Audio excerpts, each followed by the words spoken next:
Well, hello, everyone. Welcome back to another episode of the Critics Collective. It's your boy, the Not So Superfan, and today we have a special guest, Brendan, with us.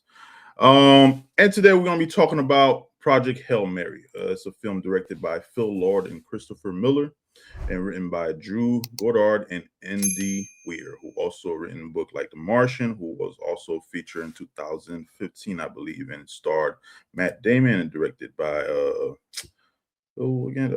Ridley Scott. Ridley Scott. All right. Great film. If you haven't read the book, I highly suggest you read the book. And this film, Project Hail Mary, stars Ryan Gosling, Sandra Hüller, and James Ortiz. So let's go ahead and jump right into it. And I'm gonna go ahead and run off to you, Brendan. What were your high and lows for this film? Honestly, there was probably zero lows for me. I loved everything about it. Cinematography, the acting, the directing, special effects, sound design, like everything was just like on point. Yeah, I keep trying to think of anything that I didn't like. It's really not. It's just like very layered experience. As far as like the emotional beats and the comedy and the cool visuals. It's also kind of an unexpected movie. If you'd never read the book, it's a movie essentially of just two characters getting to know each other. It's not as big ensemble movie, maybe like the trailers portray, because like you see all these different actors. And those actors are there, but like they're not the crux of the movie. The crux of the movie are these two characters, Ryan Gosling's character Grace and the alien character named Rocky. Also, yes, there's an alien character. It was very interesting before when the trailer first came out. Some people were shocked that they actually put the alien in the trailer, because apparently that was like a kind of a big spoiler. But they really. What's in the trailer is nowhere near what's in the movie. It's a lot with that character. Like the character Rocky, the alien, is a character. It's not like just a throwaway or anything like that. Like it's integral to the movie. Like he's a big part of the movie. Those two characters are. So yeah, I can't think of anything I didn't really like. The music is great too. Like everything was just on point. Very like say Spielbergian movie. Like it reminded me of like, E.T., stuff like that. It felt like those movies from back in the day, and like very heartfelt, kind of stuff. So, all right. No, I pretty much felt the same way as far as you did with this film, especially the cinematography.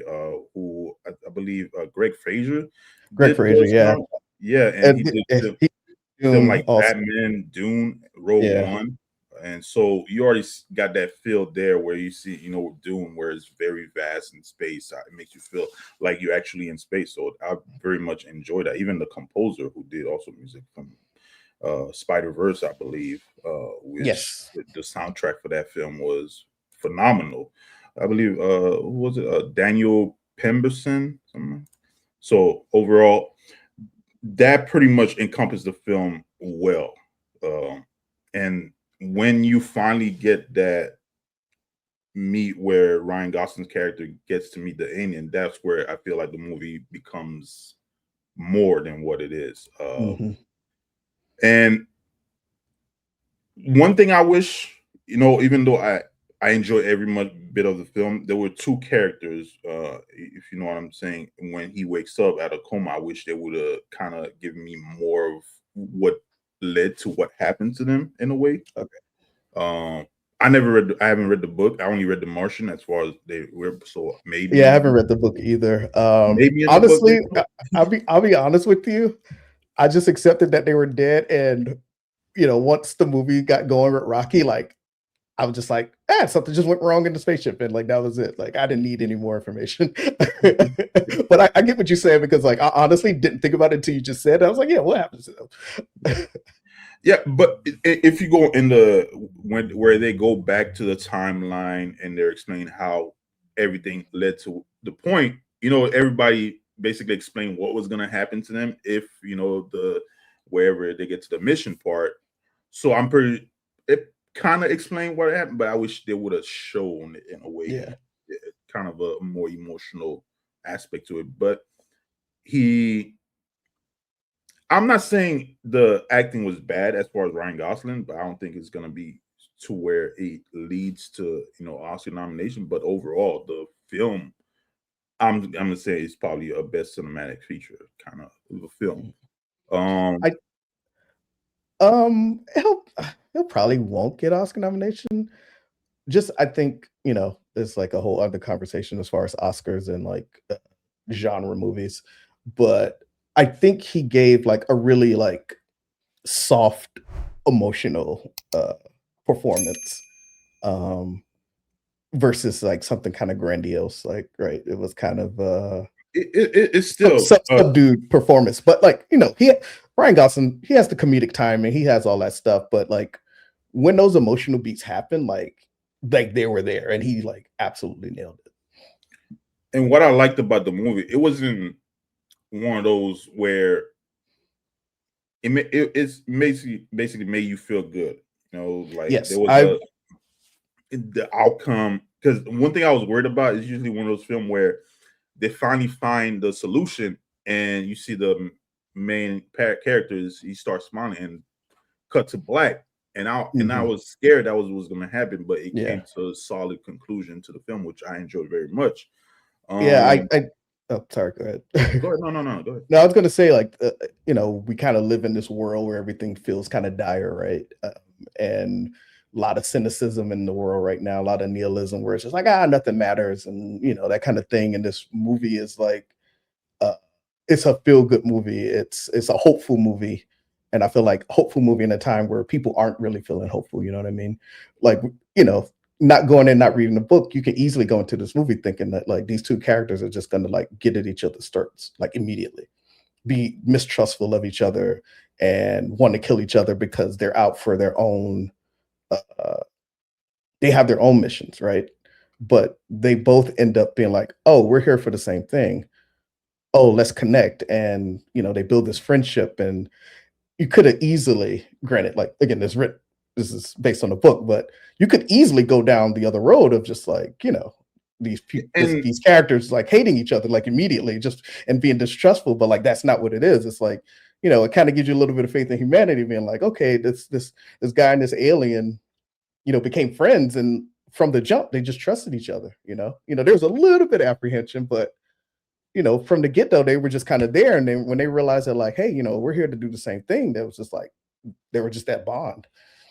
And it's not just that, how you brought up the fact that, they came to that conclusion, or, hope being that person to bring hope. And you can see following the story where they go back to how Ryan Gosling actually became that hero, which, I don't want to spoil for everybody, but it was kind of a hard road for him. And in a way, it makes sense, because as any human being, making that decision is going to be hard, and for him to grow from that and saving billions of lives. So it was a very well written story. In a way, I wish I had more. One thing I like about certain films, I always want to see that grandiose celebration of the hero, but I think that was enough. I was hoping to see his kids celebrating him in his classroom or something like that.